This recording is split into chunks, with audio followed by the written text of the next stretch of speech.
ಏ ಯಾರು ತಪ್ತಾರ ಹೇಳ್ರಲೆ ಅಲ್ಲೇ ಕಿತ್ತಿನವ್ರಿಗೆ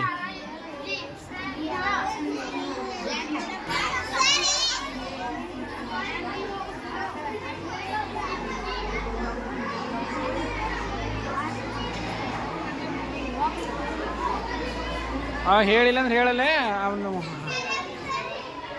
ಹಲ್ಲು ಕಿತ್ತೀನಿ ಮಗಂದು